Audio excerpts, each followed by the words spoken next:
Ele era uma pessoa muito sociável, e devo dizer, gostava de receber os amigos. Ele tinha, inclusive, era o pintor dos domingos, por exemplo. Então, me lembro que ele tinha um grande contato. Aquela época era a época de Aldemir Martins, Rebolo, Rosier Rossi. Então, a gente saía para pintar, assim, eu era pequenininha. Por exemplo, quando eu dava as minhas festas de criança, ele participava, dançava. Ele era muito alegre como pessoa nesse sentido. Era uma pessoa que gostava de receber muito, receber os amigos, os artistas, as pessoas que vinham do exterior. Sempre, minha casa sempre foi um polo de qualquer pessoa, arquiteto que vinha almoçar, jantar em casa, fazia recepções. Esse sempre foi uma pessoa muito, assim, socialmente muito afável. E outra parte, ele também teve uma grande paixão pelo esporte. Ele fez, inclusive, agonística, ele fez salto de vara e coisa e tal, e recebeu várias medalhas que na Revolução de 22 ele deu para, digamos, para o Estado e coisa e tal. E continuou o tênis, ele tinha uma grande paixão para o jogo de tênis e continuou até ele falecer, praticamente. Ele era muito formal. Ele era meio quietão, como o professor era também. Mas era muito gentil, não é que ele fosse soberbo, nada disso. Ele só pensava em arquitetura, né? A cabeça dele estava sempre em outra coisa. Mas ele era muito apreciado na classe, ele foi presidente do Instituto de Arquitetos. E todo mundo sabia que ele era um dos homens que construiu um caminho para a arquitetura paulista. O Rino Leve diferencia-se no quadro brasileiro em função tanto do período que ele atua, ele começa a ter um trabalho no final dos anos 20 aqui no Brasil, como sim pela formação que ele teve na Itália, que traz um conjunto de temas, de métodos de trabalho, de preocupações, forma de ver as coisas, que vai ser bastante diferente daqueles arquitetos formados nas gerações seguintes aqui no Brasil, seja em São Paulo, seja no Rio de Janeiro.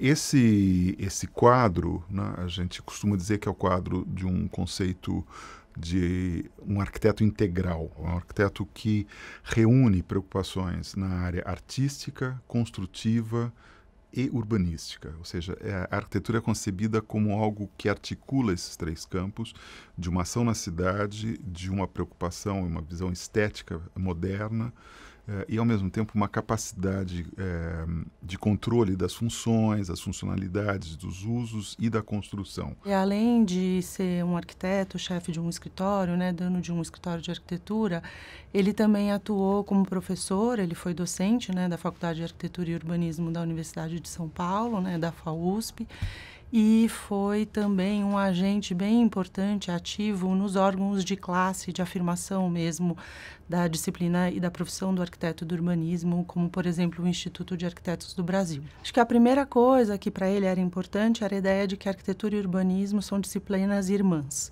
quase como uma coisa só, ele vai dizer. Então, não dá para pensar o edifício sem pensar na relação com a cidade e não dá para pensar a cidade sem pensar o conjunto de edifícios construídos, né? Então, essa é a primeira importante definição dele e isso é uma coisa que especifica, inclusive, a própria prática dos arquitetos no Brasil, né? É por isso que as nossas faculdades de arquitetura são de arquitetura e urbanismo, uma coisa que não acontece em outros países, né, do mundo, onde essas disciplinas são ensinadas em separado. Então, essa é a primeira ideia. A segunda ideia importante para o Rino Leve era a ideia de que o arquiteto urbanista ele deveria desenhar todos os artefatos, edifícios e espaços para amparar as diversas atividades humanas. Então, ele pensa que o papel do arquiteto, né, e da arquitetura é desenhar, que é uma expressão clássica entre os arquitetos modernos, da colher à cidade. Nas suas várias escalas, então, cabe ao arquiteto ou cabe à arquitetura desenhar esses artefatos, esses edifícios e a própria cidade, né? O Rino era um arquiteto contemporâneo, né? Muito ligado ao movimento moderno, e tecnicamente muito desenvolvido, né? O Rino, ele fazia os seus gráficos de acústica, de iluminação. Então, cada um dos seus prédios era tratado no espaço, no tempo e no ambiente de forma muito responsável. Do clima, incidência do sol, dos ventos, da acústica. Então o Rino era um profissional muito competente, né? E ele já inicia a sua profissão com essa posição contemporânea, moderna, né? Você pode ver que ele não tem no seu passado, início do seu trabalho, projetos decorativos. Eles já se iniciam com uma visão racionalista, mas sem perder também a doçura e a gentileza, fazendo então especificamente projetos muito ligados à natureza. Um arquiteto que se preocupa com a articulação entre artes visuais, arquitetura, urbanismo e paisagismo. E, de fato, quando a gente olha o conjunto de projetos produzidos por ele, são projetos que se destacam pela síntese entre essas várias disciplinas.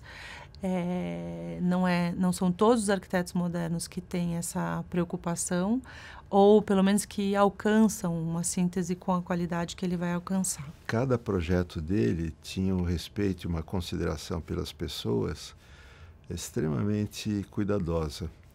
Então o Rino não era uma pessoa de posições verbais ou vocais na relação política. Ele era um trabalhador, ele trabalhava intensamente, com muita responsabilidade, desenvolvendo seus projetos. E se você olhar a variedade de projetos que fez, hospitais, residências, museus, cinemas, uma variedade muito grande de projetos, fábricas, usinas, você nota que o Rino era uma pessoa extremamente preocupada com as pessoas, para quem ele trabalhava e para quem ele construía seus espaços.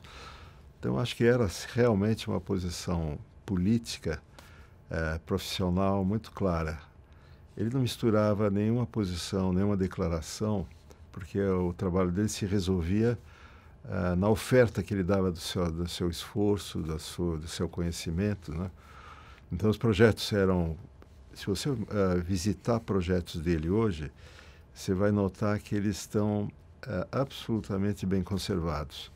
Não só porque conserva o projeto, mas que ele era tão bem construído que ele se mantinha e se manteve no tempo e no espaço.